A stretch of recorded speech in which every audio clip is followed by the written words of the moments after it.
Hello everyone. Last time हम लोगों ने चैप्टर नंबर 7 में हार्मोनिक ऑसिलेटर किया था, मगर हमने उसको एनर्जी वैल्यूज निकाल कर और ए डैगर को निकाल कर और फिर वो हमने छोड़ दिया था। तो आज हम क्या करेंगे, हम उससे आगे देखने की कोशिश करेंगे कि हमें पता है कि हर एनर्जी वैल्यू के लिए एक वेव फंक्शन में होता है।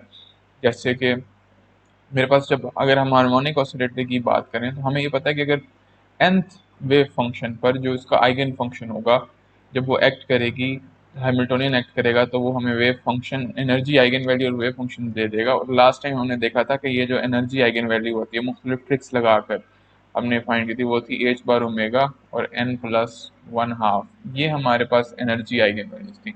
अब हमने ये निकालना है कि ये जो फाई एन है इनकी फॉर्म्स क्या है। तो what is it's functional form. तो फाई एन की हमने फंक्शनल फॉर्म निकालनी है।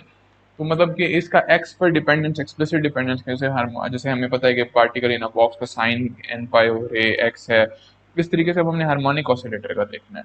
तो आप लोगों के लिए इस चैप्टर में पहले मैं ये हमारा आज का क्वेश्चन होगा, और पूरा दिन हम इसी क्वेश्चन पे लगाएंगे, मतलब पूरा लेक्चर ही। लेकिन उससे पहले मैं आपको इंपॉर्टेंट फार्मूलाज बता दूं जो आप लोगों ने ना याद कर लेने हैं। तो इम्पोर्टेंट फार्मूलाज, ठीक है। तो उसमें सबसे पहले जो इम्पोर्टेंट फार्मूला है वो ए डैगर का है, और वो हमारे पास होता है जी under root M omega over two H bar, और हमारे पास ये होता है X plus iota P hat over M omega. ठीक है, इसमें माइनस आता है, हाँ ए डैगर में माइनस आता है और ए में प्लस आता है। इसको हम क्या कहते हैं, ये क्या करता होता है ए डैगर, ये हमें ऊपर लेकर जाता होता है लैडर में, और ए क्या करता है, इसको हम डिस्ट्रक्शन ऑपरेटर कहते हैं या फिर लोअरिंग ऑपरेटर कहते हैं। ये हमारी स्टेट को नीचे लेकर आता है। इसको मैंने बहुत डिटेल में लास्ट लेक्चर जो है उसके अंदर एक्सप्लेन किया था। तो ए जो हमारे पास होता है वो होता है x hat plus iota P hat over M omega. Last lecture में मैंने आप लोगों को ये बताया था कि इन दोनों को ऐड और सब्ट्रैक्ट करके आप एक्स और पी को भी इनकी फॉर्म्स में लिख सकते हैं। तो ये भी इंपॉर्टेंट फॉर्मूले हैं कि एक्स हैट ऑपरेटर जो होता है वो होता है H bar over two M omega, और ए डैगर प्लस ए होता है, और फिर जो हमारे पास पी हैट ऑपरेटर होता है वो हमारे पास होता है iota H bar M omega over two A dagger minus a. Again ऊपर वाली दोनों इक्वेशंस को आप ऐड और सब्ट्रैक्ट करके ये निकाल सकते हैं, ठीक है। ये अगर ये चार फार्मूले हैं जो आपकी फिंगर टिप्स पे होनी चाहिए, आपको याद होनी चाहिए, क्योंकि ये हम बार बार इस चैप्टर के अंदर यूज करेंगे। तो let's get on with this chapter के हमारे चैप्टर का मकसद ये है कि हमने फाई एन निकालना है। तो फाई एन हम किस तरीके से निकालेंगे, हमने ये तो हमें पता चल गया था कि श्रोडिंगर इक्वेशन को सॉल्व करना फाई एन के लिए काफी मुश्किल था। तो हम ये जो वेव फंक्शंस निकालेंगे ना, ये हम थोड़ी ट्रिकरी से निकालेंगे, बिल्कुल जैसे हमने एनर्जी की आइगन वैल्यूज भी बड़ी ट्रिकरी से निकाली है ना। हमने ए और ए डैगर डिफाइन किया और फिर वो किया। तो अब हम जो वेव फंक्शंस निकालेंगे, ये जो फाई एन, इनकी एक्सप्लिसिट एक्स पर डिपेंडेंस या एक्सप्लिसिट फंक्शन वाली फॉर्म निकालेंगे, उसमें भी हम मैथमेटिकल ट्रिक्स यूज करेंगे। और याद करें फ्रॉम द लास्ट लेक्चर, तो फ्रॉम लास्ट लेक्चर हमने ये डिफाइन किया था कि एक ऐसी स्टेट होगी जिसको हम लोवेस्ट स्टेट कहेंगे, यानी एक ऐसा फाई होगा जिसको हम फाई लोवेस्ट कहेंगे। वो इस तरीके का फाई होगा कि जब उस पर लोअरिंग ऑपरेटर एक्ट करेगा तो वो जीरो दे देगा, यानी उससे नीचे कुछ भी नहीं होगा। तो हम यही फाई फाइंड करने की कोशिश करेंगे, और इस दफा मैं फाई लोवेस्ट को, ये जो मेरा फाई लोवेस्ट है, इसको मैं फाई जीरो का की नोटेशन दे रहा हूँ। और मुझे ये भी पता है कि इसकी जो एनर्जी होती है उसको जीरो पॉइंट एनर्जी कहते हैं, वो होती है one half H bar omega. ठीक है, ये बातें हमने लास्ट टाइम निकालनी थी, लेकिन अब मैं फाई जीरो की एक्सप्लिसिट फॉर्म निकालूंगा, ठीक है। अब आप सोचेंगे अगर हमारे पास फाई जीरो की एक्सप्लिसिट फॉर्म आ जाए, ये मैं निकालूंगा क्यों। अगर मेरे पास फाई जीरो की एक्सप्लिसिट फॉर्म आ जाए, तो मुझे पता है कि ए डैगर ऑपरेटर ने क्या करना है, उसने कोई कांस्टेंट लेट सपोज वो दे देगा, लेकिन उसको एक एक ऊपर ले जाना है। हमने इस तरीके से डिफाइन किया था ना कि ये हमारे पास एनर्जी की लैडर्स बनेगी लास्ट लेक्चर में। यहाँ पर एनर्जी ई जीरो होगी और वेव फंक्शन फाई जीरो होगा, यहाँ पर एनर्जी ई वन होगी, वेव फंक्शन फाई वन होगा, यहाँ पर एनर्जी ई टू होगी और वेव फंक्शन फाई टू होगा, एंड सो ऑन। और हमें यह पता है कि ए डैगर क्या करता है, वो अगर एक्ट करे किसी स्टेट पर, पार्टिकल पे, तो उसे एक स्टेट ऊपर ले जाता है। तो अगर हमारे पास फाई जीरो आ गया ना, तो हम उस पर ए डैगर एक्ट करवा कर फाई जीरो पर क्या कर सकते हैं, हम फाई वन स्टेट बना सकते हैं एटलीस्ट। और और यहाँ पे कोई कांस्टेंट भी आ सकता है, वो हम फाइंड करेंगे कि क्या आता है।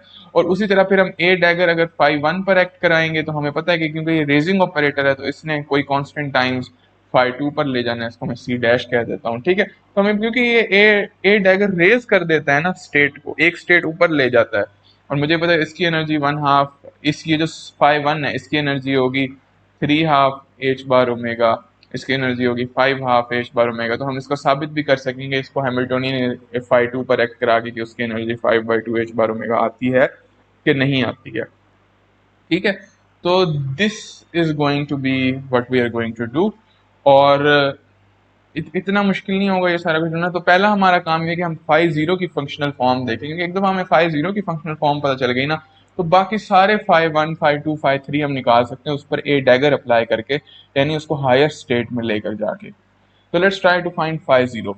तो फाई जीरो हम इसी इक्वेशन से फाइंड करने की कोशिश करेंगे कि फाई जीरो की डेफिनेशन ही यही है कि जब उसके ऊपर ए एक्ट करता है तो बाय डेफिनेशन तो वो जीरो दे देता है, यानी उससे नीचे, हालांकि उसको फाई -1 देना चाहिए, लेकिन हमने कहा है कि इससे नीचे कोई स्टेट है ही नहीं, ये इतनी लोअर स्टेट है। और इसकी मैंने फिजिकली आप लोगों को बताया था कि क्यों इससे नीचे जो है ना कोई स्टेट नहीं होती। तो let's try to find this. तो हम इधर ए की एक्सप्लिसिट फॉर्म यूज करेंगे। तो ए की मैं एक्सप्लिसिट फॉर्म डाल दूंगा, तो ए मुझे पता है किस चीज के बराबर है, M omega over 2 H bar X hat plus iota P hat over M omega, और यहाँ पर phi nought of x is equal to zero. कुछ भी नहीं किया मैंने, ए को पुट कर दिया, ठीक है। अब क्या है, मुझे क्योंकि डिफरेंशियल फॉर्म चाहिए, मेरे ऑपरेटर की स्पेशल फॉर्म चाहिए, तो मुझे अपने ऑपरेट अब मेरे फंक्शन की, तो मुझे अपने ऑपरेटर्स की भी डिफरेंशियल फॉर्म लेनी चाहिए। तो मुझे पता है एक्स ऑपरेटर डिफरेंशियल फॉर्म में किसके बराबर होता है, एक्स के बराबर होता है। और पी ऑपरेटर जो होता है वो किसके बराबर होता है, -i h bar D by D X. तो ये मैं इसके अंदर पुट कर दूंगा, तो ये क्या बन जाएगी, एक डिफरेंशियल इक्वेशन बन जाएगी। और इस डिफरेंशियल इक्वेशन को हमें सॉल्व करेंगे तो हमें फाई जीरो मिल जाएगा। अच्छा, एम ओमेगा ओवर 2 h बार दूसरी तरफ जाके जीरो हो जाएगा, ये बनेगा एक्स, और मैं फाई जीरो को अंदर मल्टीप्लाई कर देता हूँ, phi zero x plus iota over M omega, और इधर आ जाएगा -iota H bar d by D x phi zero of x is equal to zero. ये पूरी चीज किसके बराबर हो जाएगी, जीरो के बराबर हो जाएगी। तो हमारे पास आ जाएगा x phi zero of x, ये माइनस आयोटा स्क्वायर +1 दे देगा, तो plus h bar over M omega और d by D x phi zero of x is equal to zero, ठीक है। अब हमारे पास ये डिफरेंशियल इक्वेशन आ जाएंगे, एक चीज को मैं दूसरी तरफ ले जाता हूँ, ये हो जाएगा जी D by D x phi zero of x is equals to M omega over H bar भी दूसरी तरफ चला जाएगा, तो -m omega over H bar X phi zero of X. इसको सॉल्व करने का आप लोगों को कोई तरीका तो अभी मैंने आप लोगों को सिखाया नहीं है, लेकिन इसको हम लोग इजीली सॉल्व कर सकते हैं। मैं आप लोगों को इसका सोल्यूशन बता सकता हूँ। इस इक्वेशन का जो सोल्यूशन है ना वो हम बाय इंस्पेक्शन निकालेंगे, और ये आपने याद रखना होगा, सोल्यूशन बाय इंस्पेक्शन। इंस्पेक्शन का मतलब होता है वैसे ही गैस कर लें। तो मैं इसका वेव फंक्शन गैस करता हूँ कि ये फाई जीरो ऑफ एक्स जो है ये इस फॉर्म का होना चाहिए, ये हमारे पास होना चाहिए। लेट मी चेक, क्योंकि मुझे भी ये याद नहीं है, लेकिन आप लोगों ने ये याद रखना है, होना चाहिए सी जो कि कोई भी कांस्टेंट होगा e⁻⁻m ओमेगा ओवर 2 h बार, और यहाँ x स्क्वायर आना चाहिए। आप लोग ये इसके अंदर पुट करें, तो हम इसको पुट करते हैं, इसका एक डेरिवेटिव लेंगे अगर d phi zero by D x, इसका एक में डेरिवेटिव ले रहा हूँ तो ये देगा सी, और यहाँ पर मेरे पास नीचे आ जाएगा -m ओमेगा ओवर 2 h बार, और 2x आ जाएगा, और e⁻⁻m omega x square over 2 h बार, ये ऐसे का ऐसे रहेगा, ठीक है। और ये 2 से 2 कैंसिल हो जाएगा, तो ये डेरिवेटिव की जगह मैं ये पुट कर देता हूँ। मतलब अब हम प्रूव कर रहे हैं कि सोल्यूशन है जो हमने गैस किया, ये हमारा गैस है, ठीक है। ये आप लोगों ने याद रखना है, लेकिन आप लोगों ने इसको नॉर्मलाइज करने के बाद याद रखना है, ठीक है। तो आप लोग क्या करेंगे, इसको आप लोग अंदर पुट कर देंगे, तो ये आ जाएगा जी -m omega over H bar x, और सी आता है मेरे पास e⁻⁻m ओमेगा ओवर 2 h बार एक्स स्क्वायर। और दूसरी तरफ भी मेरे पास देखिए माइनस, ये भी मैं फाई जीरो की जगह ये पुट कर दूंगा, तो -c m omega over H bar x E to the minus M omega x square over 2h bar. तो देखें कि दोनों साइड एक दूसरे के बराबर आ गई हैं, तो ये हमारा प्रूफ हो गया। ठीक है, दोनों साइड यहाँ पर दोनों तरफ मैं कैंसिल करूंगा तो 1 आ जाएगा, तो 1 = 1 बन जाएगा। ठीक है, तो ये हमारा प्रूफ हो गया। अब आप लोगों के लिए ये होमवर्क है। होमवर्क आप लोगों के लिए ये होमवर्क है कि आपने इसको नॉर्मलाइज करना है। Normalise phi 0 of X and find सी।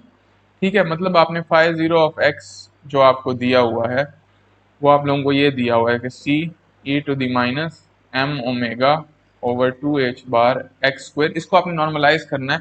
तो ये गॉसियन फंक्शन है, तो ये गॉसियन की तरह नॉर्मलाइज होगा। तो मैं आप लोगों को हिंट भी दे देता हूँ। तो हिंट आप लोगों का ये है कि इधर E to the minus alpha X square, और माइनस इन्फिनिटी से इन्फिनिटी होती है हार्मोनिक ऑसिलेटर की limits, minus alpha X square ये होता है जी under root pi over alpha के। तो ये आप लोगों ने इस फॉर्मूले को यूज करके और ये फाइंड करना है।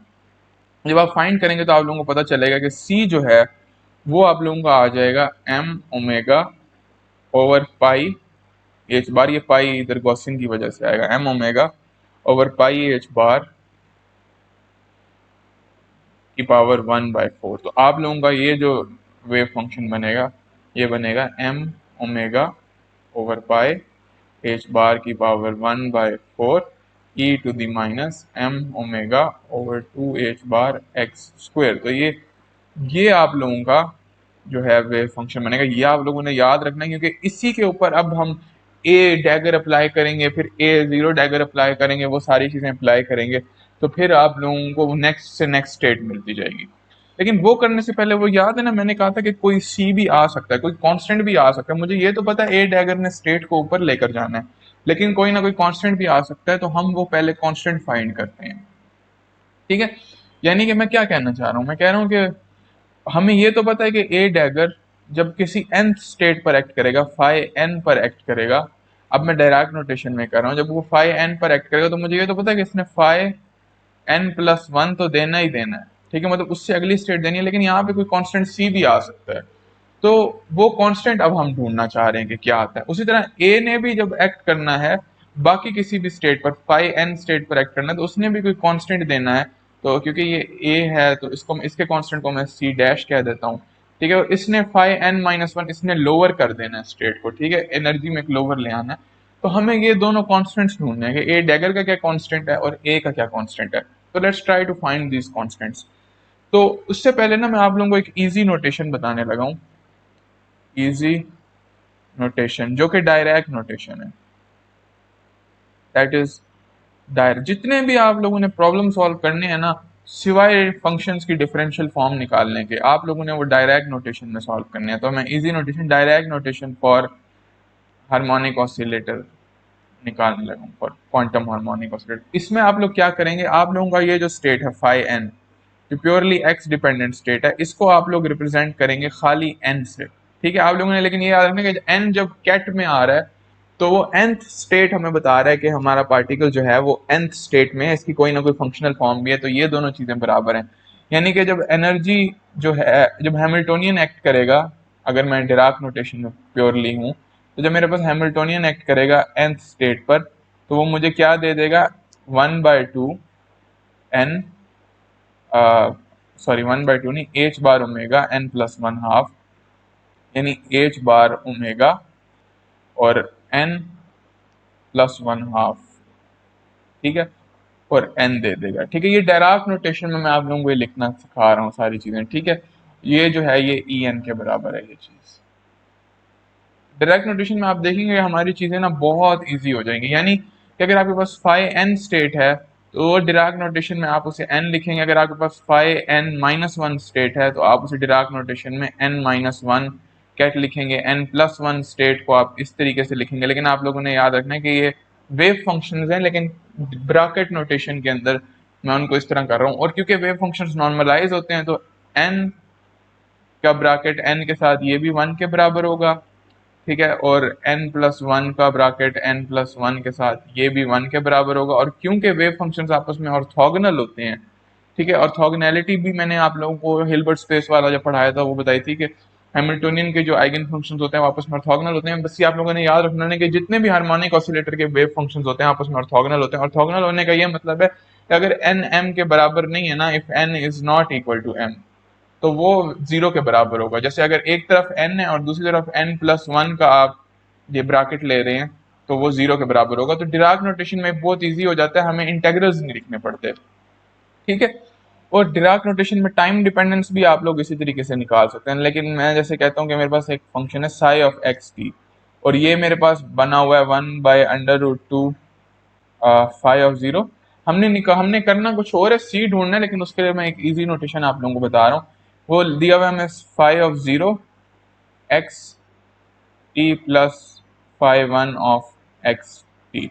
ये फाई जीरो फाई वन का ये मतलब है कि ये पहली आइगन स्टेट है फाई वन, दूसरी आइगन स्टेट है, तो इसको आप लोग इस तरह से लिखेंगे 1/2। और आपको पता है टाइम डिपेंडेंस किस तरह आती है, इसको मैं जीरो लिखूंगा क्योंकि मैंने कहा है ना कि आपने एन लिखना है, लेकिन टाइम डिपेंडेंस भी है। वो क्या होती है आप लोग जरा देखें, टाइम डिपेंडेंस होती है किसी भी वेव फंक्शन के साथ उसका ई मल्टीप्लाई कर देते हैं, यानी E0/h बार अगर मैं जीरो स्टेट के साथ करूंगा, जनरल स्टेट के साथ करूंगा, En/h बार टी होता है हमारे पास, आयोटा भी आता है माइनस आयोटा En। तो इधर E0 है, ये हो जाएगा माइनस आयोटा E0/h बार टी प्लस वन। ये इस तरीके से आएगा क्योंकि फाइव वन ये उसका एक्स वाली इसकी खाली स्टेट आएगी, और टाइम डिपेंडेंस को मैं अलग से लिख सकता हूँ, यानी इसके अंदर सिर्फ मेरे पास एक्स डिपेंडेंस होगी, ठीक है। और आगे मैं टाइम डिपेंडेंस, इसकी टाइम डिपेंडेंस को मैं क्या सकता हूँ, माइनस आयोटा E1/h बार टी। और अब आप इसके अंदर E1 और E0 पुट कर सकते हैं। आपको पता है कि जीरो आइगन स्टेट की एनर्जी क्या है, वो है 1/2h बार ओमेगा, और फर्स्ट आइगन स्टेट की एनर्जी है जी 3/2h बार ओमेगा। तो आप लोग इसको इस तरीके से लिख सकते हैं। तो मतलब मैंने आपको एक तरीका बताया है कि आप लोगों ने ना हमेशा प्रॉब्लम्स इस तरीके से सॉल्व करनी है, तो डिराक नोटेशन में ले जाना है। आपको डिफरेंशियल इक्वेशन में चीजें दी होंगी डिफरेंशियल नोटेशन में, लेकिन आपने हर चीज को ना डिराक नोटेशन में ले जाना है।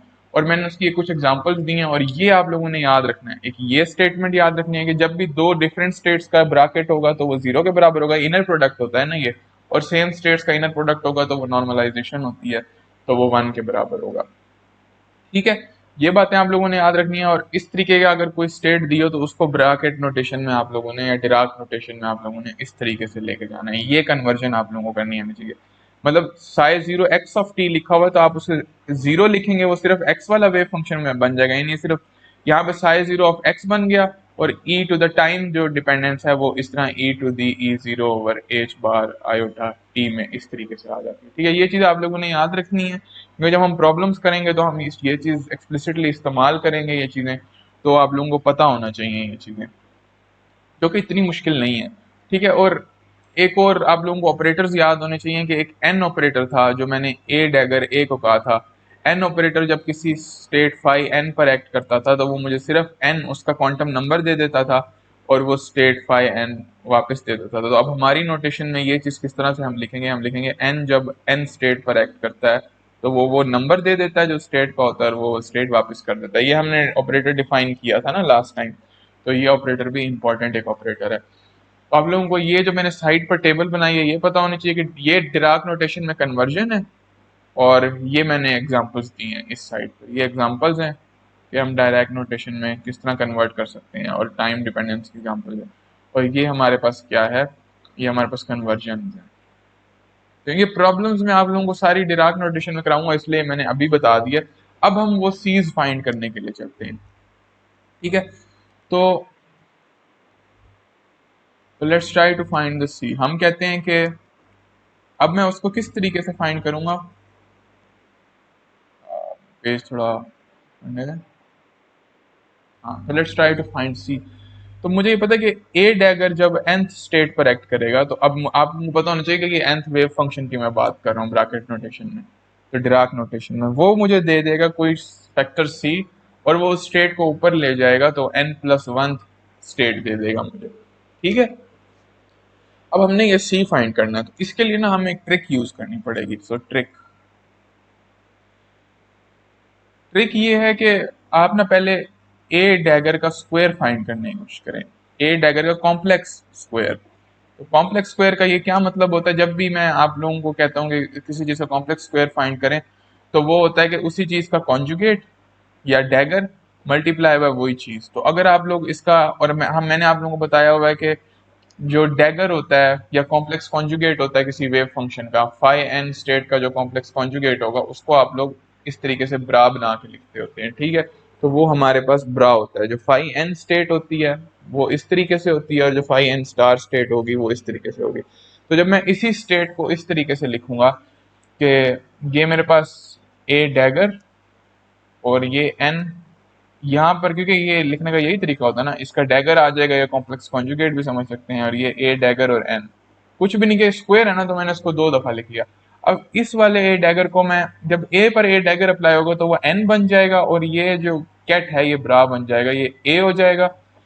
ये चीज मेरे पास इस तरीके से आ जाएगी, और ये मेरे पास एज इट इज रहेगी ए डैगर और ये एन ही हो जाएगा। ये अलजबरा आप लोगों को आना चाहिए, ठीक है। ये अलजबरा क्वांटम अलजबरा है, तो ये आप लोगों को समझ में आना चाहिए।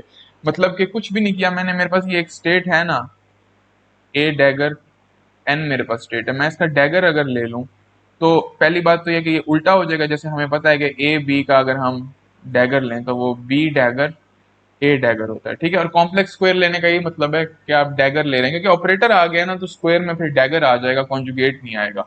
अब क्योंकि ए ऑपरेटर आ गया, उसके बाद आप इसको उल्टा, क्योंकि हमें इसको उल्टा करना पड़ता, तो ये देखें एन जो है ये पहले आके ब्रा बन गया, क्योंकि मुझे पता है कि एन का जो डैगर है वो उसका कॉन्जुगेट ही बन जाएगा और वो ब्रा बन जाएगा। और ए डैगर का डैगर जो है वो ए बन जाएगा, ठीक है। तो इसलिए मैंने इस स्टेट को एन ए लिख दिया, इसलिए ये जो चीज है मेरे पास एन ए बन गई है, ठीक है। ये आप लोगों ने याद रखना है कि ए डैगर का जो डैगर होता है वो ए के बराबर होता है, और ए क्या होता है, लोअरिंग ऑपरेटर होता है। यानी रेजिंग ऑपरेटर का अगर आप डैगर ले लें तो वो लोअरिंग ऑपरेटर बन जाता है। तो that's how you guys should remember it. तो अब ये क्या बन जाएगा, ये आ जाएगा एन, और ये हो जाएगा ए डैगर और एन। अब हमें ये पता है कि ए डैगर को हम इसके जो वो कम्यूटेटिंग रिलेशन है, जो कि ए डैगर इक्वल्स वन है, इससे हम लिख सकते हैं कि A dagger plus A dagger A is equals to A dagger plus A dagger A is equals to one, ठीक है। और अब मैं इसको क्या कर सकता हूँ, सॉरी माइनस माइनस बीच में माइनस आता है, ए डैगर माइनस ए डैगर ए इक्वल्स वन। तो मैं ए डैगर को लिख सकता हूँ वन प्लस ए डैगर ए, तो ये मेरे पास एन हो जाएगा। और ए डैगर को मैं लिखूंगा ए डैगर ए प्लस वन और एन। और मुझे ये पता है कि ए डैगर ए क्या है, ये मेरे पास एन ऑपरेटर है, ठीक है।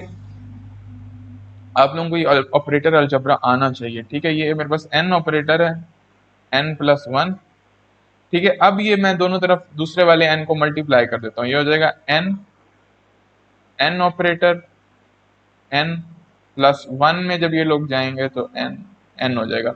ये हमें पता है ये वन के बराबर होगा, ये मैं आप लोगों को ऊपर बता चुका हूँ।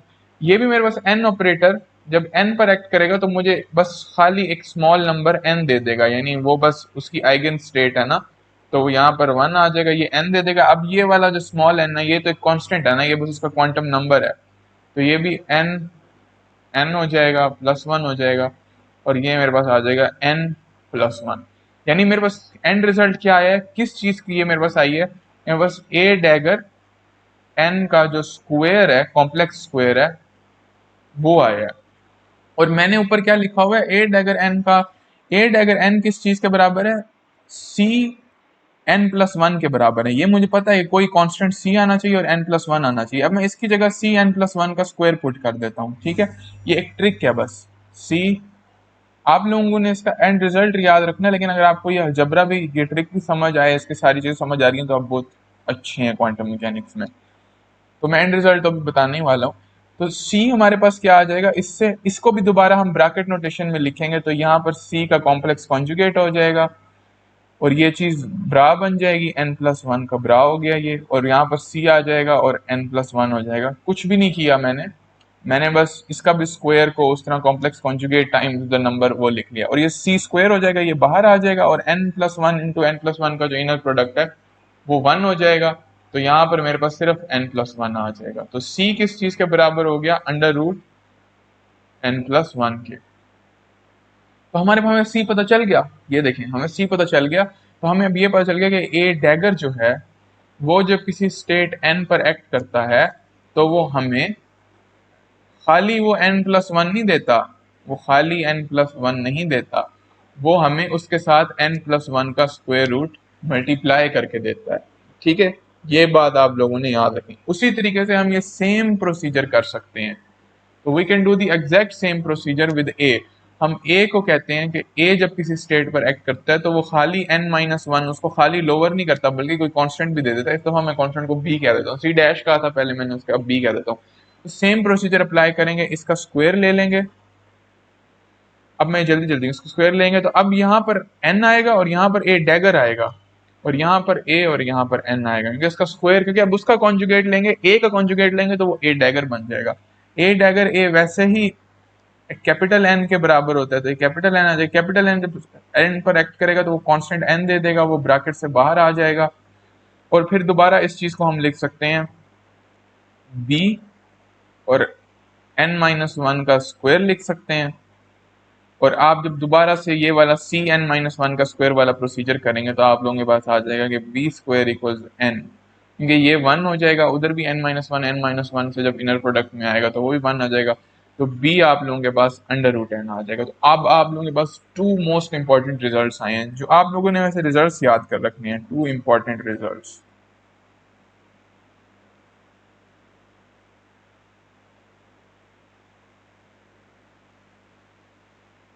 ठीक है, वो टू इंपॉर्टेंट रिजल्ट्स आप लोगों के पास क्या आए हैं कि जब ए डैगर किसी स्टेट n पर एक्ट करता है तो वो हमें दे देता है under root N plus one, और उससे एक स्टेट बड़ी स्टेट दे देता है। ठीक है, और जब a हमारे पास किसी स्टेट पर एक्ट करता है तो वो हमें अंडर रूट एन और n माइनस वन स्टेट दे देता है। ठीक है, और इसी को अगर मैं डिफरेंशियल नोटेशन में लिखूं तो यानी ए डैगर जब फाई एन वेव फंक्शन पर एक्ट करता है तो वो हमें under root N plus one phi N plus one एक ऊपर वाला वेव फंक्शन दे देता है। ये जब फाई एन वेव फंक्शन पर ए एक्ट करता है तो वो हमें अंडर रूट एन से मल्टीप्लाई करके और फाई एन माइनस वन एक लोअर वेव फंक्शन दे देता है। ठीक है, अब इससे ना हमें क्या पता चलता है, तो जरा पहली इक्वेशन को देखें। पहली इक्वेशन से हमें पता चल रहा है कि अगर हमने एक स्टेट हायर निकालनी है, यानी अगर मुझे n प्लस वन स्टेट चाहिए, तो मैं अगर दोनों तरफ under one by under root N plus one से डिवाइड कर दूं तो वो मेरे पास इस तरीके से आ सकती है, one by under root N plus one A dagger, और उससे पिछली स्टेट पर ए डैगर एक्ट कर रहा हो। तो इससे देखिए मैं सारी स्टेट निकाल सकता हूँ, मुझे क्योंकि जीरो स्टेट पता है, मुझे जीरो स्टेट पता है वो फाइव जीरो है। ठीक है, फाइव जीरो की मुझे अलजेब्रिक फॉर्म ऑफ पता चल चुकी है, वो हमने अभी डिफरेंशियल इक्वेशन से निकाली। वो क्या है, M omega over pi H bar one by four E to the minus M omega over two H bar X square, ये आप लोगों ने याद रखनी है। ठीक है, N plus one one over under root N plus one ए dagger N हो जाएगा हमारे पास। तो अब अगर देखें, अगर मैं इसके अंदर हर जगह एन इक्वल जीरो पुट कर दूं इस इक्वेशन में, तो यहाँ मेरे पास वन स्टेट आ जाएगी, और वन स्टेट मेरे पास बराबर है one over under root one ए डैगर, और यहाँ पर एन इक्वल जीरो पुट किया हुआ है ना, तो जीरो स्टेट, यानी मैं वन स्टेट निकाल सकता हूँ in terms of the zero state. अगर मैंने टू स्टेट निकालनी हो तो वो मुझे पता है कि मैं इसके अंदर वन पुट कर दूंगा, अगर मैं इसी के अंदर एन इक्वल्स वन पुट करूं तो यहाँ पर टू स्टेट आ जाएगी, और ये हो जाएगा one over under root two, और मेरे पास आ जाएगा ए डैगर और एन इक्वल्स वन आ जाएगा। लेकिन अब मुझे वन भी पता है किस चीज के बराबर है, तो मैं इसको लिख सकता हूँ one over under root two ए डैगर, और वन बराबर है one over under root one ए डैगर जीरो के। ठीक है, तो क्योंकि हम हमारे पास सिर्फ जीरो स्टेट है ना, तो यहाँ पे मैं under root two into one लिख सकता हूँ। मैं बताऊंगा मैं इसे खत्म क्यों नहीं कर रहा। ए डैगर का स्क्वायर यानी दो बार ए डैगर अप्लाई करेंगे, और जीरो स्टेट, मैं इसे हर चीज को मैं जीरो स्टेट में इसलिए लिखना चाह रहा हूँ क्योंकि मुझे सिर्फ जीरो स्टेट ही भी पता है। तो थर्ड स्टेट अगर देखें तो मैं इसी के अंदर ऊपर वाली इक्वेशन के अंदर, इस इक्वेशन के अंदर अगर मैं थ्री पुट कर दूं, एन इक्वल्स टू पुट करूं, sorry N equals to put करूं, तो पहले मेरे पास थ्री आ जाएगा, नीचे one over under root three आ जाएगा, ऊपर ए डैगर, और वो सेकंड स्टेट पर एक्ट करेगा, और सेकंड स्टेट अब मुझे पता है, तो ये बन जाएगा 1/√3 इंटू 2 इंटू 1। और देखिए नीचे फैक्टोरियल्स आते जा रहे हैं, मैं इस चीज को देख सकता हूँ 1/√2 फैक्टोरियल ए डैगर का स्क्वायर जीरो स्टेट, और इस चीज को भी मैं 3 फैक्टोरियल की टर्म्स में देख सकता हूँ, ये हो जाएगा a dagger square into A dagger, और ये ए जीरो, तो मेरे पास आ रहा है 1/3 फैक्टोरियल ए डैगर क्यूब, यानी 3 दफा ए डैगर अप्लाई करें ऑन द जीरो स्टेट। ठीक है, तो आपको पता समझ भी आ रही है, थर्ड स्टेट जो होगी वो जीरो स्टेट पे 3 बार ए डैगर अप्लाई करने से आएगी, यानी 3 बार उसको ऊपर लेके जाए। सेकंड स्टेट जो होगी वो 2 बार ए डैगर अप्लाई करने से आएगी, बस जो नॉन इंटुइटिव चीज है वो ये नीचे जो कांस्टेंट आ रहा है वो है। तो हम nth स्टेट फाइंड कर सकते हैं, यानी कोई भी हम स्टेट फाइंड कर सकते हैं with the help of the zero state, उस पर उतनी बार ए डैगर अप्लाई करके, यानी वो आएगा 1/n फैक्टोरियल का अंडर रूट। तो पैटर्न नोटिस करें, पैटर्न से इंटू ए डैगर की power n applied on the zero state. तो अब मैं अब आप लोगों को इसको यूज करके दिखाता हूँ। ठीक है, ये अब आप लोगों ने फॉर्मूला कौन सा याद रखना है, ये वाला याद रखना है। ऊपर आप लोगों ने ए और ए डैगर की एक्शन याद रखना है, और ये याद रखना है कोई भी आप स्टेट निकाल सकते हैं with the help of the zero state by applying A dagger on to it. तो let's find the one state, तो लेट्स फाइंड फाइव वन। ठीक है, फाइव वन फाइंड करने की कोशिश करते हैं। फाइव वन हम किस तरीके से फाइंड करने की कोशिश करेंगे,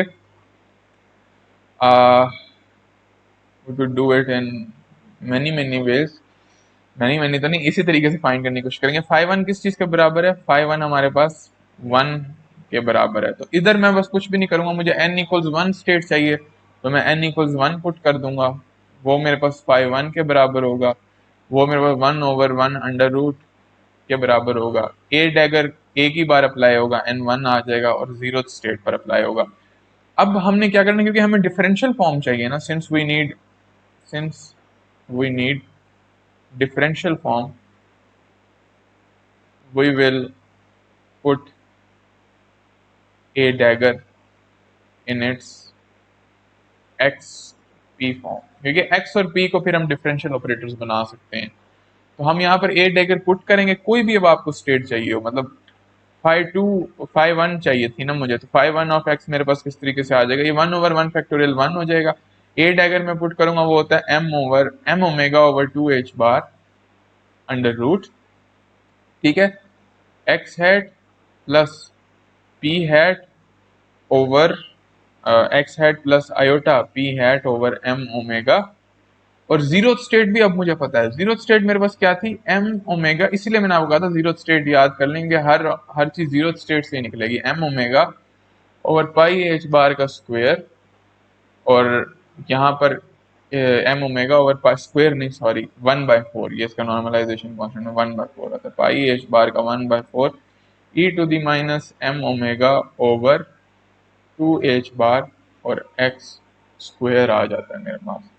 इस तरह आप लोगों का आएगा m omega over 2h bar under root, ये तो ऐसा का ऐसा रहेगा। उसके बाद m ओमेगा ओवर पाई h बार, ये भी कांस्टेंट है, इसको भी मैं पीछे ले आता हूँ, m ओमेगा ओवर पाई h बार 1/4। x की जगह अब आप लोग x पुट कर देंगे, और p की जगह आप लोग minus i h bar put करेंगे, और a डैगर में माइनस आता है, सॉरी इधर मैंने प्लस लिख लिया, वो a में प्लस आता है, ये मैं मिक्स कर जाता हूँ।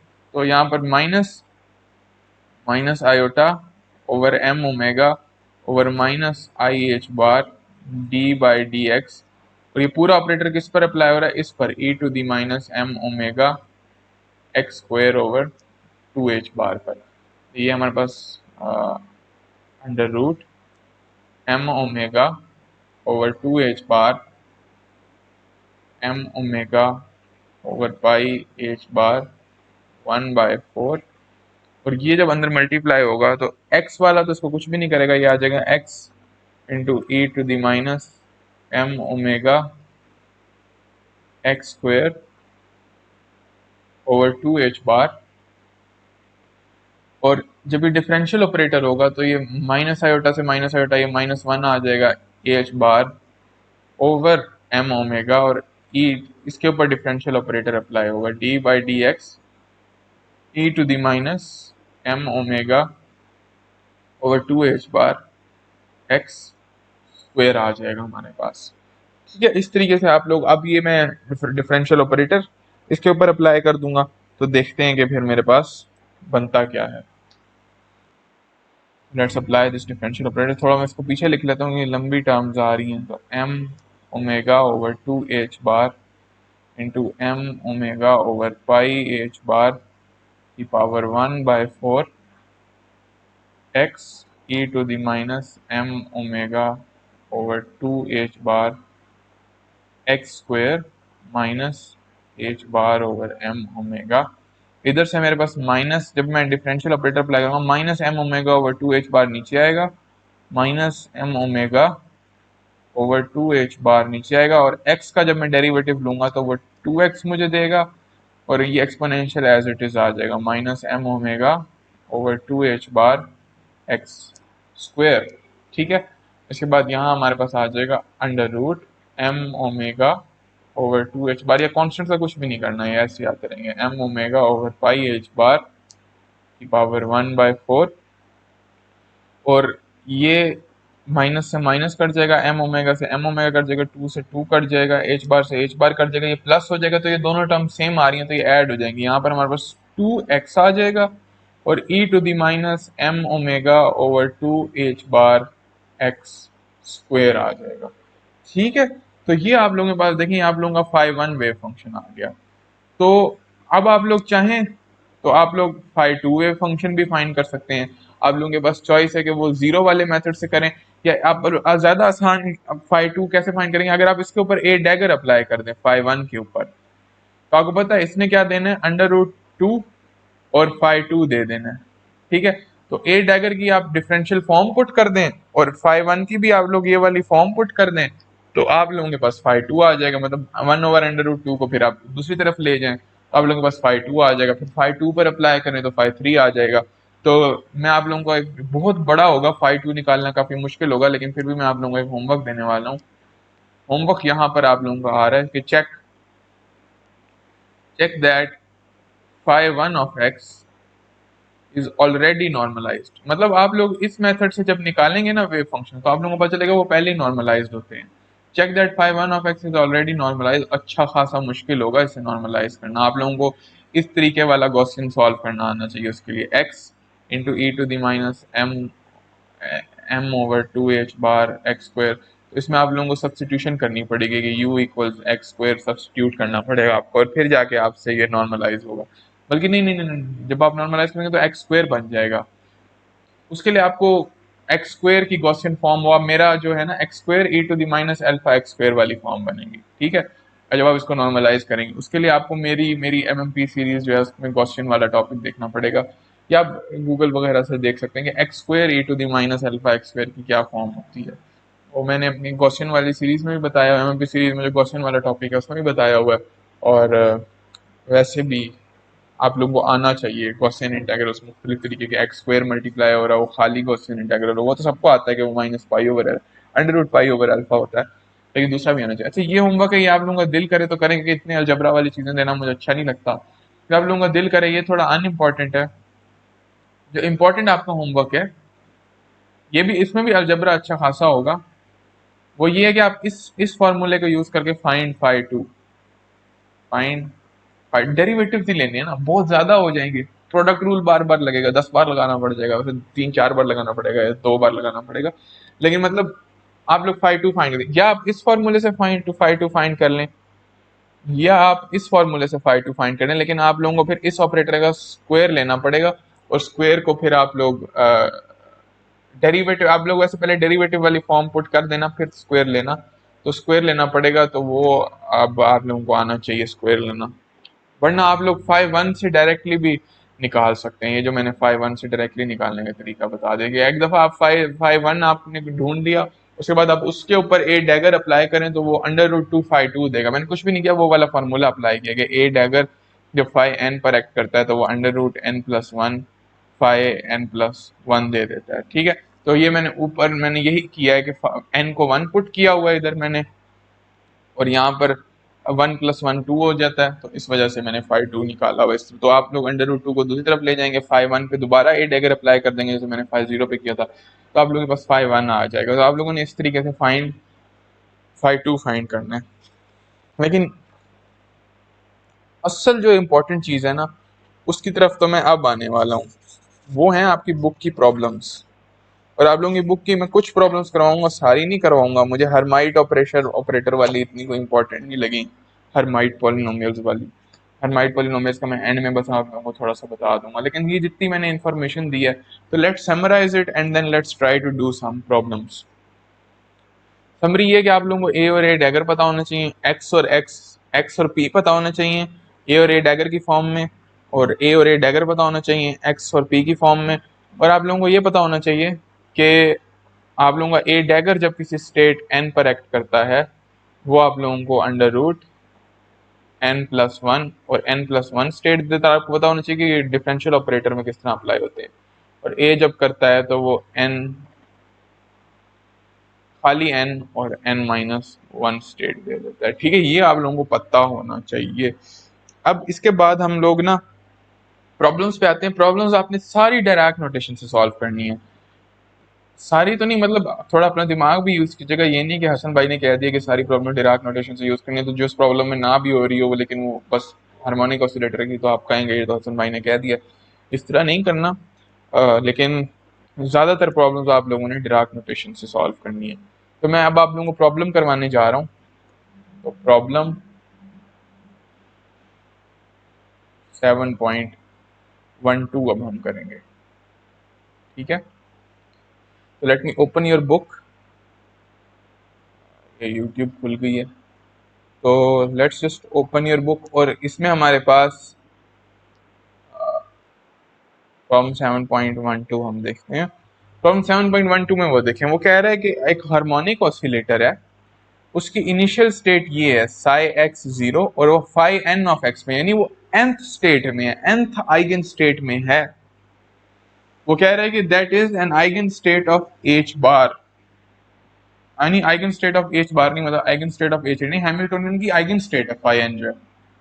वो कह रहा है इसकी टाइम डिपेंडेंस क्या होगी। तो हाँ, आप इसकी टाइम डिपेंडेंस निकाल के देंगे। इसमें टाइम डिपेंडेंस कैसे ऐड करेंगे, बहुत आसान है। तो 7.12 में उसने हमें साई ऑफ एक्स जीरो दे दिया है, और वो कह रहा है वो फाई एन ऑफ एक्स के बराबर है, और वो हैमिल्टोनियन की आइगन स्टेट है, और हार्मोनिक ऑसिलेटर की हैमिल्टोनियन की आइगन स्टेट है। तो हमें पता है कि इस पर जब हैमिल्टोनियन एक्ट करेगा, वो हमें देगा h bar omega N plus one half phi N of x. Eigen state होने का यही मतलब है ना, और हार्मोनिक ऑसिलेटर की हम एनर्जी पे होता है, तो हमें ये पता है कि इसकी जो एनर्जी है इस स्टेट की, वो है H bar omega N plus one half. अब आप लोग इसको किस तरीके से टाइम डिपेंडेंस, तो sigh of x of T मैंने आप लोगों को पहले बताया हुआ कि टाइम डिपेंडेंस जब भी आप लोगों ने निकालनी हो, कुछ भी नहीं करना होता, खाली एक्स वाली स्टेट लेनी होती है, और उसके साथ ई का फैक्टर ऐड करना होता है, minus iota E over H bar T. बस यही टाइम डिपेंड, कुछ भी नहीं करना होता। जहां जहां फाई आ रहा है, फाई जीरो फाई वन, तो और उसकी और एनर्जी उसी की लगानी होती है। nth स्टेट है तो nth स्टेट की एनर्जी आएगी। ये एनर्जी क्या होगी, phi N of X E to the minus iota H bar omega N plus one half divided by H bar. E कुछ भी नहीं किया मैंने, ई पुट कर दिया टी, और ये एच बार से एच बार कट जाएगा, और इधर मेरे पास आ जाएगा फाई एन। और इन हमारी आदत होती है कि E to the minus iota one half omega को ना अलग लिखते होते हैं, वन हाफ ओमेगा टी को अलग लिखते होते हैं। ये कन्वेंशन है, इसकी आप लोगों को टेंशन। और दूसरी तरफ minus iota N omega T आ जाएगा। ठीक है, मतलब एक्सपोनेंशियल्स को मैंने ना अलग अलग करके लिख लिया, क्योंकि ये बस कन्वेंशन है इसके अंदर। अच्छा, इसी को अगर डायरेक्ट नोटेशन में लिखना हो तो किस तरीके से लिखेंगे, इसी को अगर डायरेक्ट नोटेशन में लिखना हो, सिर्फ फाई एन को हम कैट एन कर देंगे। तो sigh of x of T जो कैट होगा, सिर्फ फाई एन को मैंने एन लिख देना, बाकी वैसा का वैसा रहेगा। डिराक नोटेशन में कॉन्स्टेंट्स चेंज नहीं होते, कॉन्स्टेंट्स वही रहते हैं, E to the minus iota omega T और ई to the minus N iota omega T, ये कॉन्स्टेंट्स ही हैं। अगर एक्स टी बेशक वेरिएबल है, लेकिन मतलब एक्स वाले को हम कहते हैं डिराक नोटेशन में कि वो बेसिक हमारा मेन वेरिएबल वो है। तो बस यही करना था और तो कुछ भी नहीं करना था।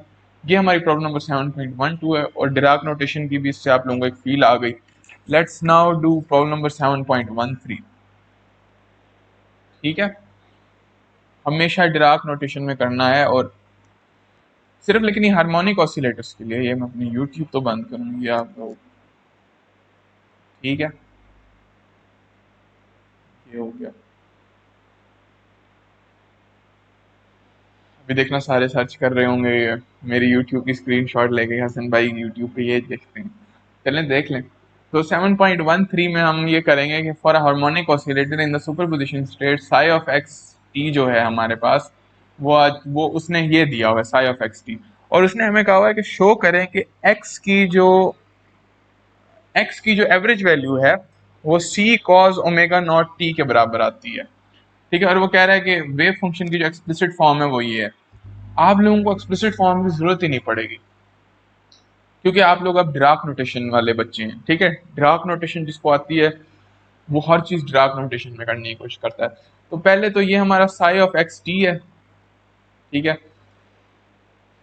उसने हमें साई ऑफ एक्स टी दिया हुआ है। मतलब हमने एवरेज वैल्यू ऑफ एक्स निकालनी है। बेसिक मकसद हमारा ये है कि एवरेज वैल्यू ऑफ एक्स क्या है। और उसने साई ऑफ एक्स टी हमें दिया हुआ है। साई ऑफ एक्स टी उसने हमें क्या दिया हुआ है, वो दिया हुआ है 1/√2 phi zero of x T और plus phi one of x T. देख लूं, यही दिया हुआ है ना हमें। हाँ, फाई नहीं कहा हुआ, साई कहा हुआ है।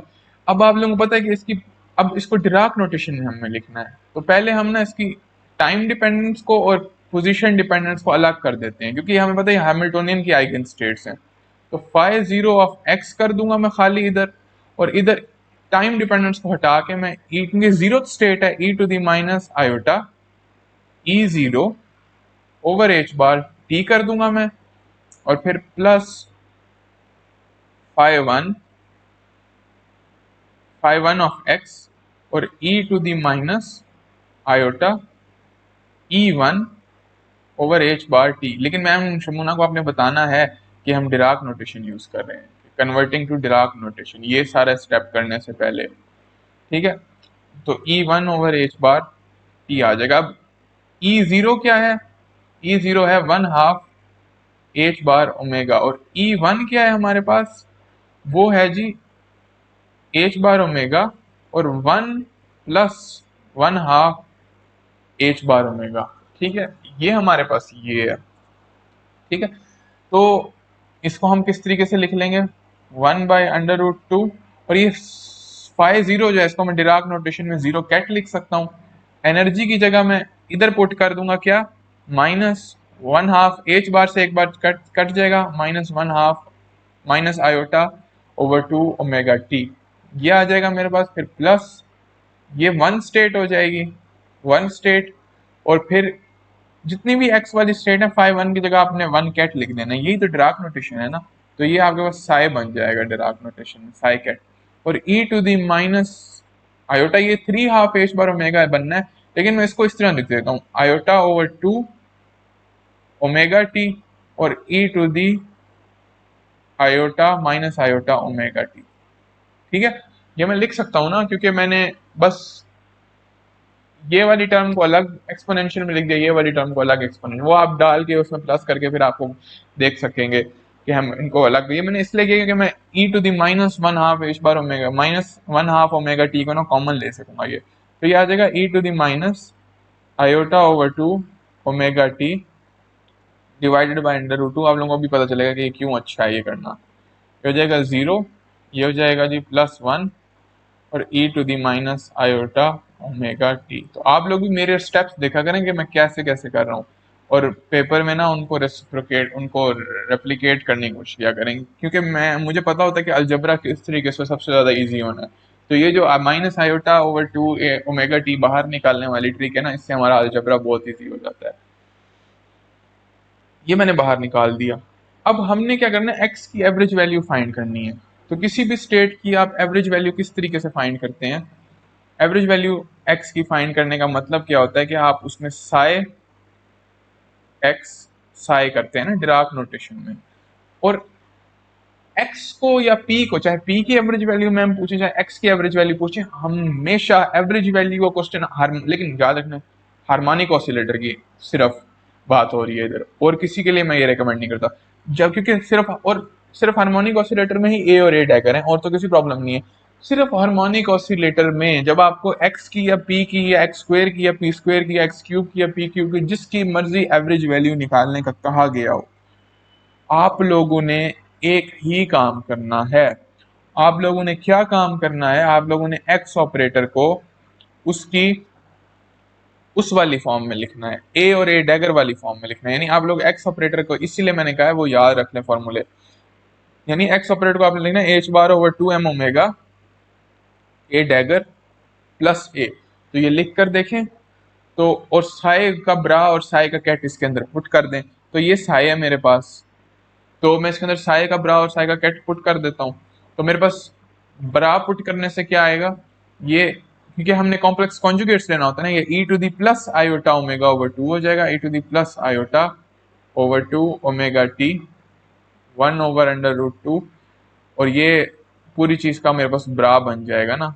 ये मेरे पास पूरा साई ब्रा मैं इसके अंदर लिख रहा हूँ, ये जीरो, ठीक है, मुझे पता है ये जीरो हो जाएगा, फिर प्लस ये 1 का ब्रा, और यहाँ पर e to the plus iota omega T आ जाएगा। ये मेथड आप देखें, ये आप लोगों को बहुत अच्छी तरीके से, बीच में क्या है, बीच में एक्स ऑपरेटर है, ठीक है, एक्स ऑपरेटर क्या है, √2m ओमेगा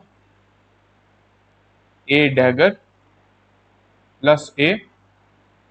ये मैं आहिस्ता आहिस्ता करवा रहा हूँ, और फिर e टू दी माइनस, और ये सारी चीजें आपस में मल्टीप्लाई हो रही हैं, ठीक है, ये operator e to the minus iota by 2 omega T. अब मैं क्योंकि प्योरली कैट पुट कर रहा हूं तो मुझे माइनस करने, प्लस माइनस की जरूरत नहीं है, वो जैसे थी स्टेट वैसी आ जाएगी, कैट प्लस 1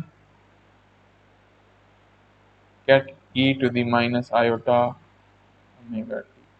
अब ये जरा देखें, ये मल्टीप्लाई हो रहे हैं आपस में, जब ये चीज और ये चीज आपस में मल्टीप्लाई होंगी तो E to the iota over 2 omega T E to the minus iota over 2 omega T एक दूसरे को 1 कर देंगे, और अंडर रूट 2 और अंडर रूट 2 ये 1/2 दे देंगे, तो मैं बाहर इधर 1/2 लिख सकता हूँ, और बाहर में H bar over 2m omega को भी बाहर ले आता हूँ, तो ये हो जाएगा H bar over 2m omega.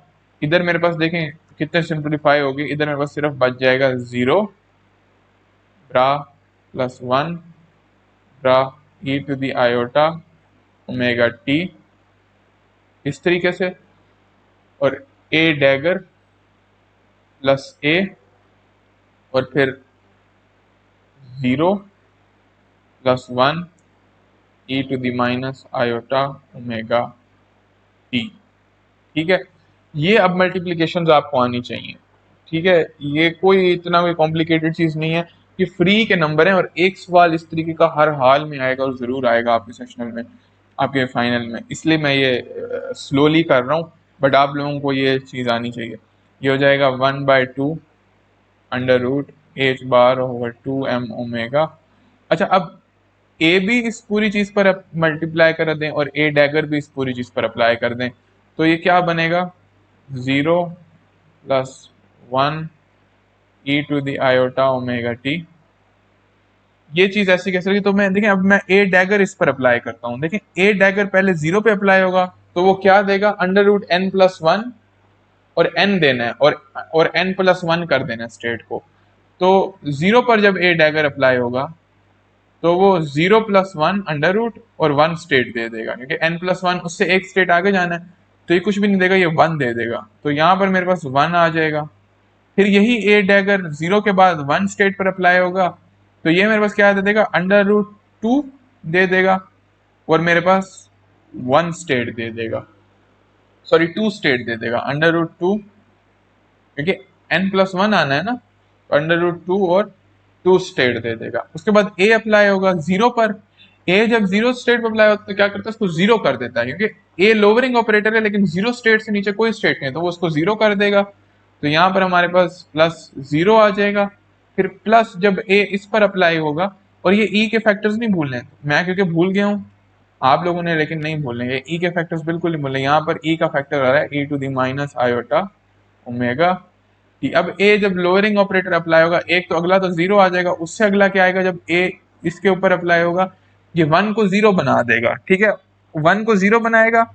लेकिन वन को जीरो कैसे बनाएगा, ये वन हमारा nth स्टेट है, ये अंडर रूट एन, और फिर यहाँ पर जीरो आएगा। अंडर रूट एन क्या है, एन ये वाला है ना, तो यहाँ पर वन और जीरो आ जाएगा, तो खाली जीरो जीरो कैट आ जाएगा, तो ये जीरो कैट हो जाएगा, ठीक है। यानी ए डैगर लोअर करा, लेकिन आपने साथ आने वाले कांस्टेंट का ख्याल रखना। बहुत ज्यादा बच्चे ऐसे करते हैं कि इधर जीरो पुट कर देते हैं कि ए जब वन पैक करे तब जीरो, नहीं, एन जो होता है ना वो ये वाला एन आना होता है जो वन वाला होता है। तो एक इसको लिखने का याद रखने का तरीका ये कि बड़े वाला जो चीज होती है ना, जो भी बड़े वाली चीज है कैट में, वो कांस्टेंट में आती है।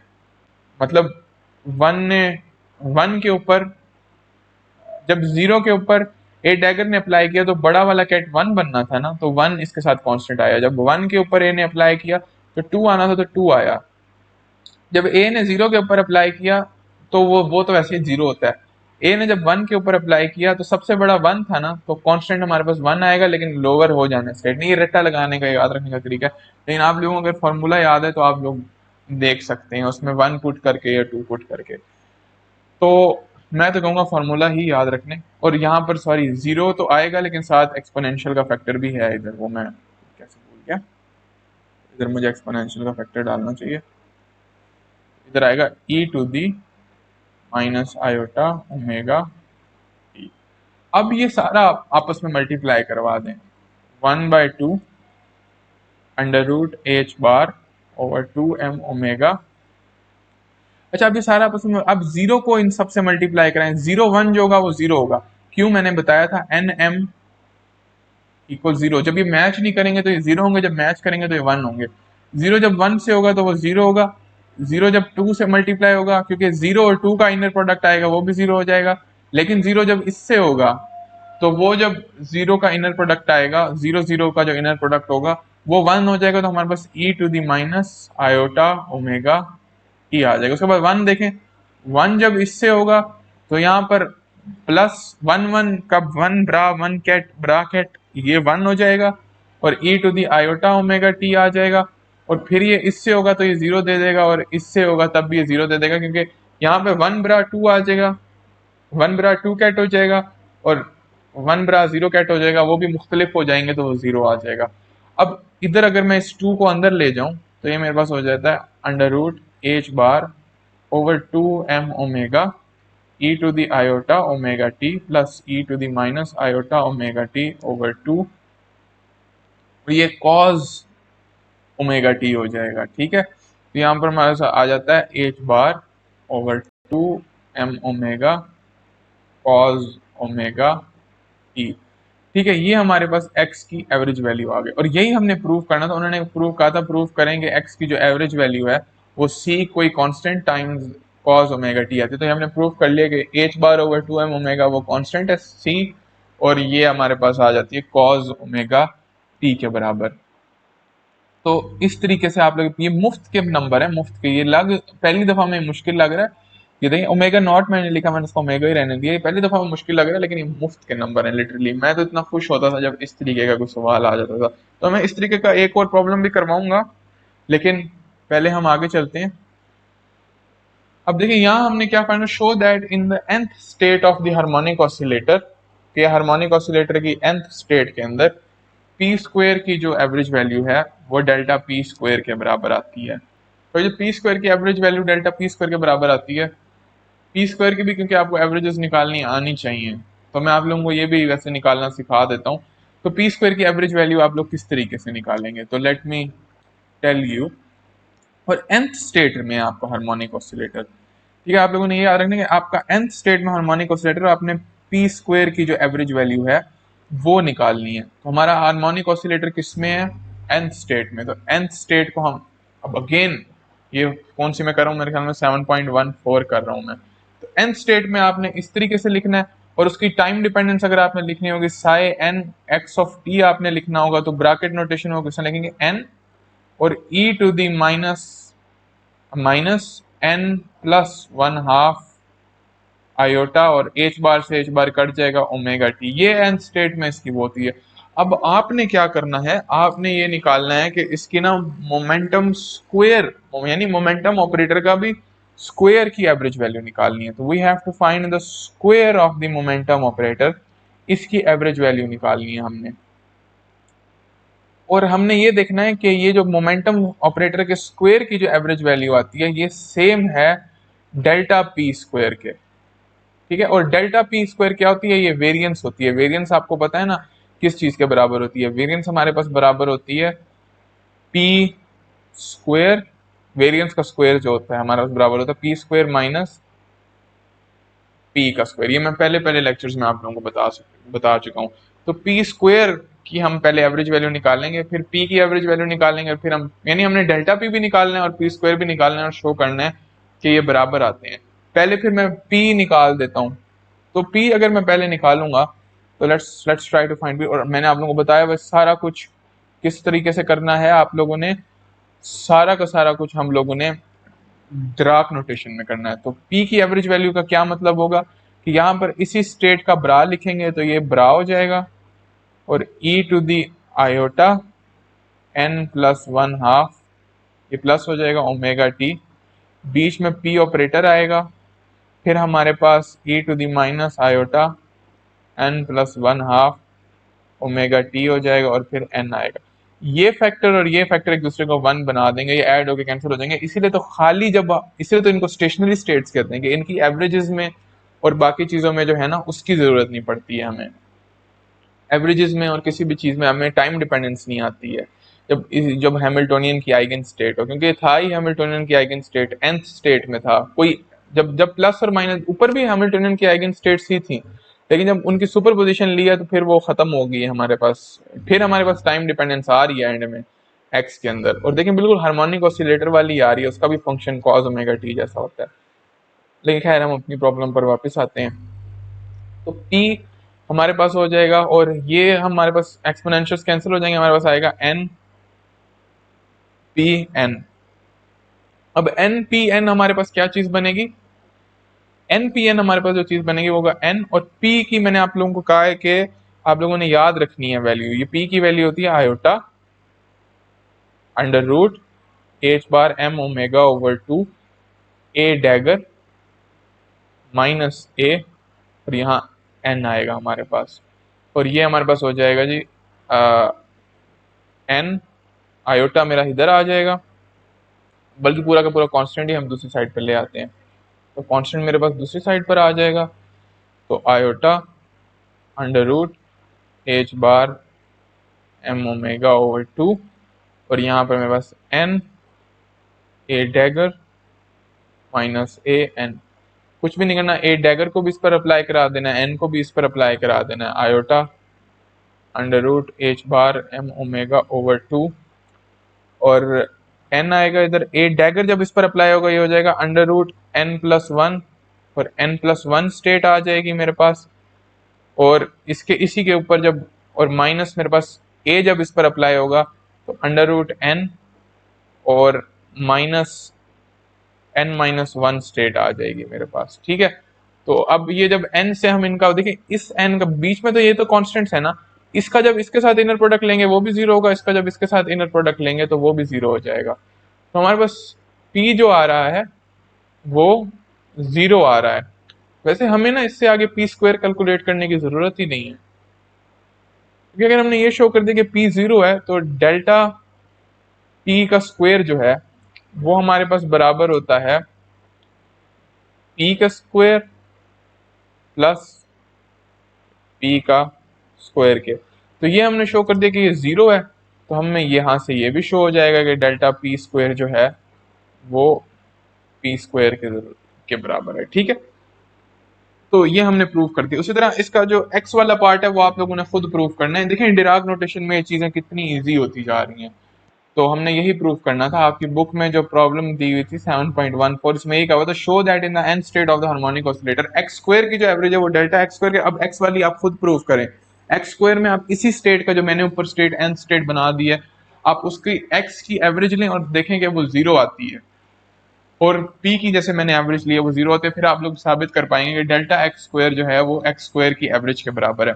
तो अब 7.15 में प्रॉब्लम करता हूँ, ये बिल्कुल 7.13 जैसी है, लेकिन मैं आप लोगों के लिए कर रहा हूँ ताकि 7.13 से एक प्रॉब्लम देखिए इतना इजी नहीं लगता, ये मैं जल्दी जल्दी करूंगा लेकिन आप लोगों को आ जाएगा। दोबारा से हमने एक्स फाइंड करना है, एक्स की ही हमने एवरेज वैल्यू फाइंड करनी है, और हमें साई ये दिया हुआ है, साई 0 और साई 3। मैं तो कहता हूँ ये आप लोग खुद करें, और उसके बाद जो मैं मेरी वीडियो से आप बस आंसर मैच करें, क्योंकि बिल्कुल सेम मेथड है जैसा उसके अंदर होना है।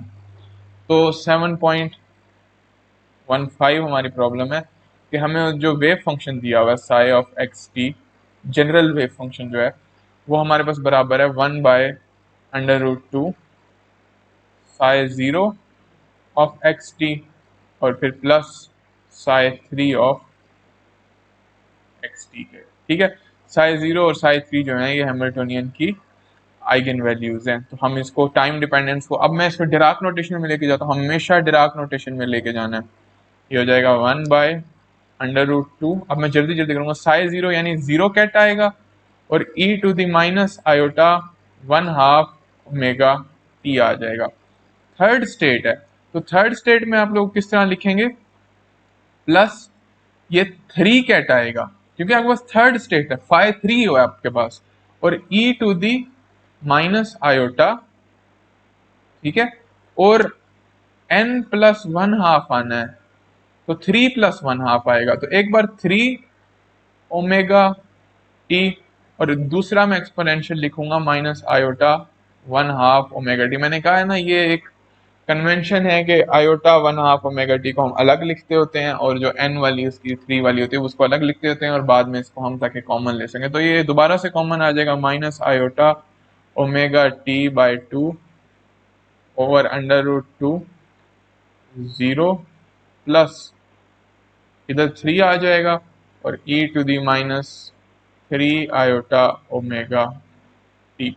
कुछ भी नहीं करना, दोबारा से वही x ऑपरेटर की एवरेज वैल्यू लेनी है, वो साई x साई के बराबर होती है। दोबारा से ऊपर जो साई बना लिया है हमने, इसका डिराक नोटेशन में जो साई बनाया है इसका ब्रा लेना है हमने, ये ब्रा लेंगे तो e to the iota omega t over 2 हो जाएगा, डिवाइडेड बाय √2 आ जाएगा, और साई पुट करेंगे तो ये 0 का ब्रा, फिर प्लस 3 का ब्रा, और e to the +3 iota omega t हो जाएगा। ठीक है, उसके बाद यहाँ पर वही चीज x को हमने a और a डैगर की फॉर्म में पुट करना है, h बार ओवर 2m ओमेगा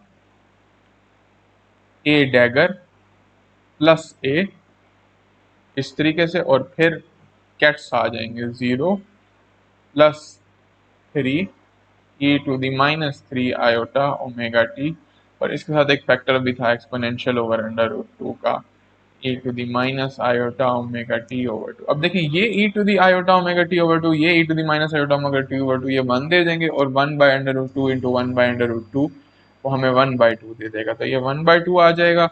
√h बार ओमेगा ओवर 2 m ओमेगा को मैं दोबारा से कॉमन ले लेता हूँ, m ओमेगा यहाँ पे 2 आ जाएगा, ये 0 bra plus 3 bra e to the 3 iota omega t हो जाएगा हमारे पास, और यहाँ पर हमारे पास आ जाएगा ए डैगर प्लस ए, इसके ऊपर अप्लाई होना है ए डैगर प्लस ए, तो मैं इसका ऐसे ही रहने देता हूँ, और 0 ket plus 3 ket e to the minus iota 3 omega t 0, ये हो जाएगा 1/2 √h बार 2m ओमेगा।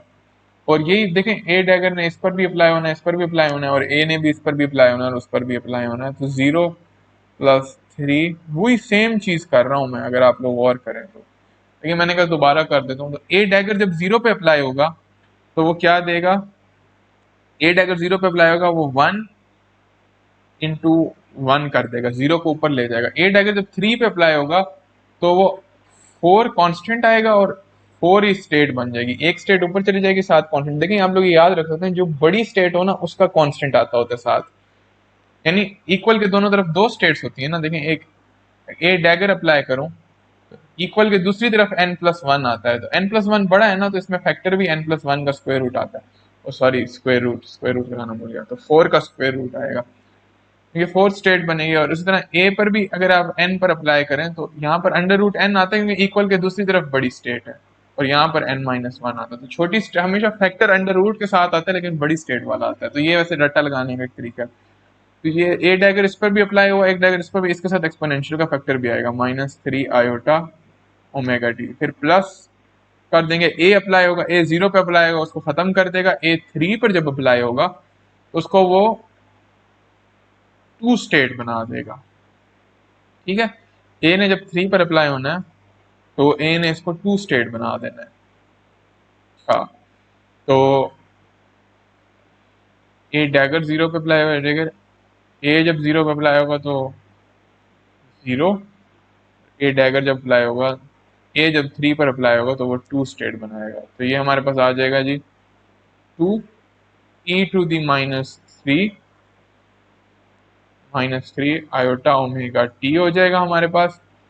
और हमारे पास यहाँ पर क्या आएगा, अंडर रूट, बड़ी स्टेट क्या है, 3 है, तो अंडर रूट 3 आएगा हमारे पास। हाँ, अंडर रूट n आना है, और तो यहाँ पर हमारे पास अंडर रूट 3 आएगा।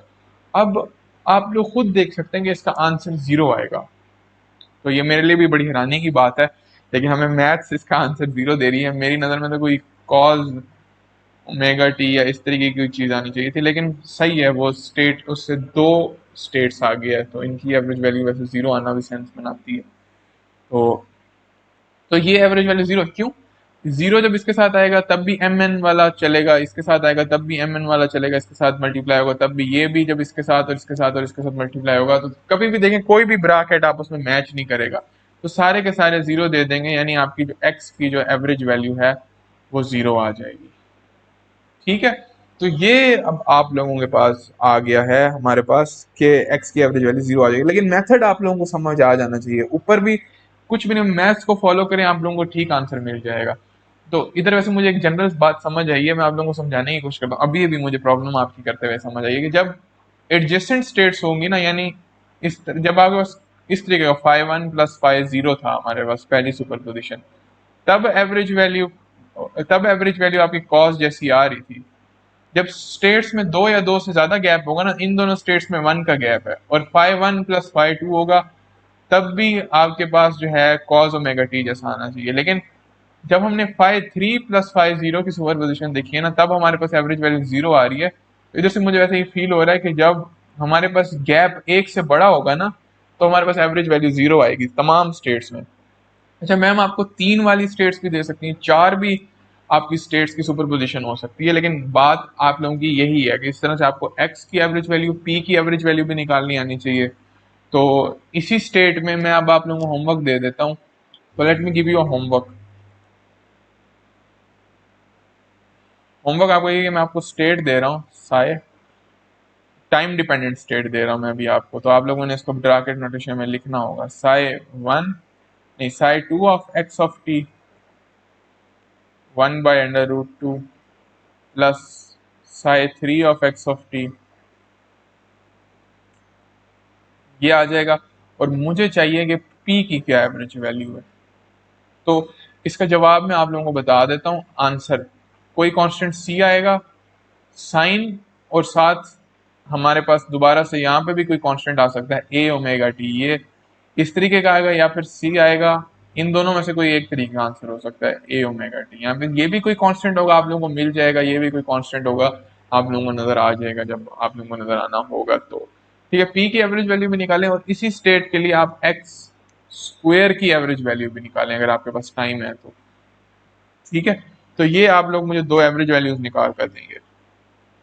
तो गुड लक। साइन आएगा, पक्की बात है साइन आएगा, कॉस वाला हटा दें। ठीक है, मुझे वैसे फील हो गया कि साइन आएगा इसमें। तो क्या आप लोगों को होमवर्क है? तो आई होप कि आप लोगों को ये समझ आएगा। ये बहुत इंपॉर्टेंट था जो मैंने आप लोगों को आज करवाया है। ये इसमें से एक क्वेश्चन आप लोगों के पास ज़रूर आ रहा है, तो प्लीज़ इसको अच्छे से करें। तो thank you so much. I hope कि आप लोगों को इस कोर्स में मज़ा आया होगा। तो मेरे साथ तो आप लोगों को ये लास्ट लेक्चर है, क्योंकि आपको क्वांटम 2 पता नहीं पढ़ाऊँ या ना पढ़ाऊँ। अगर इधर से इधर ही मैं हुआ उस टाइम तो कोशिश करूँगा कि आप लोगों को पढ़ा दूँ, ना हुआ तो फिर आप किस्मत है। बट होपफुली आपने एंजॉय किया होगा क्वांटम वन का कोर्स, मेरे साथ भी और वैसे भी।